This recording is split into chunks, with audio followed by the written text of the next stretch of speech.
No vot, siin me nüüd oleme, siis arutame täna jälle järjekordset mootorsõidukimaksu ja registreerimismaksu kehtetuks tunnistamist.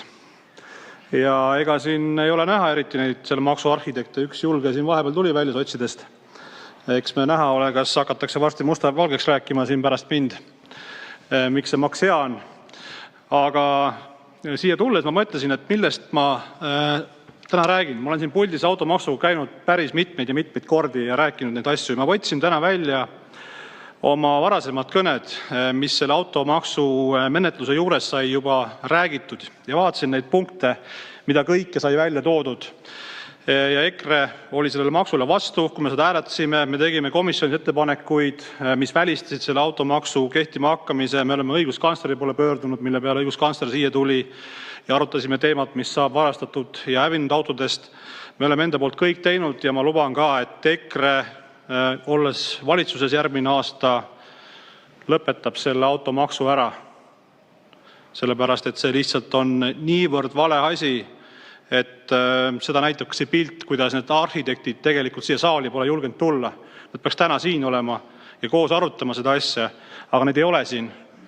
Ja see on see põhjus, et see maks lihtsalt on niivõrd vale. Eriti kahju on see, et siin oli enne rahanduskomisjoni esinaine Anneli Akkermann, kes rääkis suurest eduloost, kuidas ta täna vaatas uudiseid Postimehest, kuidas väga hästi on. Automüüjad ütlevad, et väga tore on ja tegelikult on hästi kõik. Aga jättis rääkimata selle poole, mis on referentsnumbrid, millega võrreldakse. Tuuakse välja suured edunumbrid võrreldes aasta kuudega, kui üldse praktiliselt müüki poolt, sest enne ostati autod ära. Täiesti hämmastav, ei peaks üldse sellist juttu rääkimagi, peaks häbi olema. See on üks asi. Teine asi, jäetakse rääkimata see, kui palju on täna maksuametis juriidiliste ja füüsilistel isikutel võlad üleval automaksust. Kui suur hulk inimesi on täna sellepärast oma kontod pidanud või on kinni pandud, mitte nemad pole pidanud, kinni on pandud inimeste kontod. Inimesed saa normaalselt oma igapäeva elu elada, sellepärast et kontod on kinni pandud automaksu pärast. Selle menetluse käigus ma kunagi küsisin siin ministrite käest ka, et kuidas siis on, et millal ära hakatakse võtma kortereid, maju ja muid varasid automaksu käest, et võlgu. Tuleb ära võtta ju käest, et ei saa, te olete riigile võlgu automaks. Aga nüüd natuke vaatame neid aspekte, mida siis sai siin automaksu menetluse ajal välja toodud ja mille kohta siis öeldi, et ei, et need ei realiseeru ja see on kõik üks opositsiooni hirmu jutt. Vaatame siis seda maapiirkondade siis inimeste raskem seis transpordi kättesaadavusega ja mis läheb kallimaks inimestele. Ja öeldi, et ei ole probleemi, Rahandusministeeriumi ametnikud ja ilmselt ka minister ei näinud probleemi transpordi kättesaadavuses, kas ta on Tallinna kesklinn või maapiirkond, seda ühes komisjonis selgelt vastati ja ma olen seda siin mitu korda ka tsiteerinud siin puldis. Tegelikkus on see, et inimesed on väga hädas. Inimesed ei jõua oma autosid üleval pidada niigi, nad ei jõua osta enam täna rehve, kui me vaatame elektri hinda, kui me vaatame kõike seda elukallidust, mis toimunud on.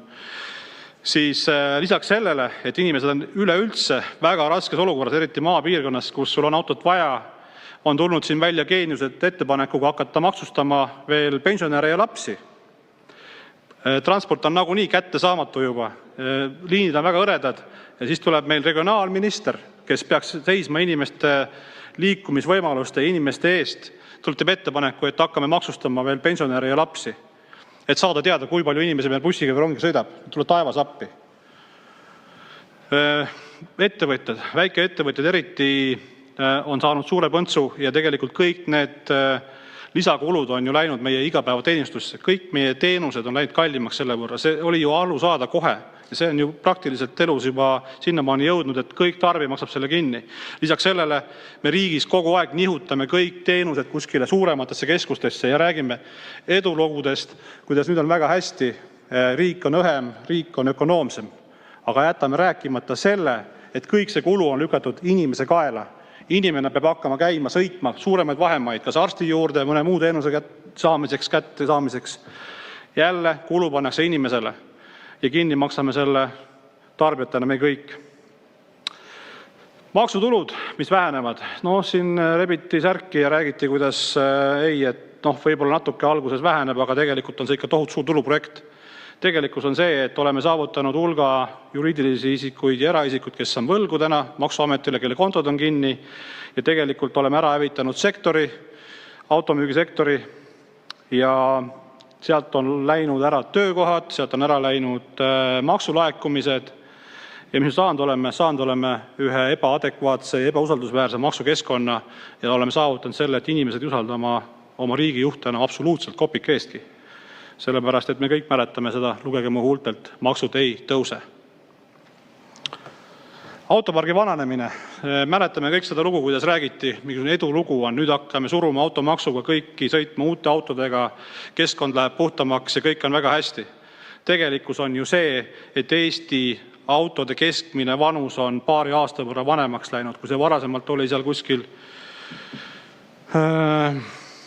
13 aasta juures, 13-14 aasta jooksul. Nüüd me oleme juba jõudnud umbes 15 juurde, kusjuures Euroopa keskmine autode vanus on kuskil 12,5 kandis. Ja saastame palju rohkem, sest inimesed ostavad vanu autosid selleks, et kuidagi üldse hakkama saada ja väiksemat maksu maksta.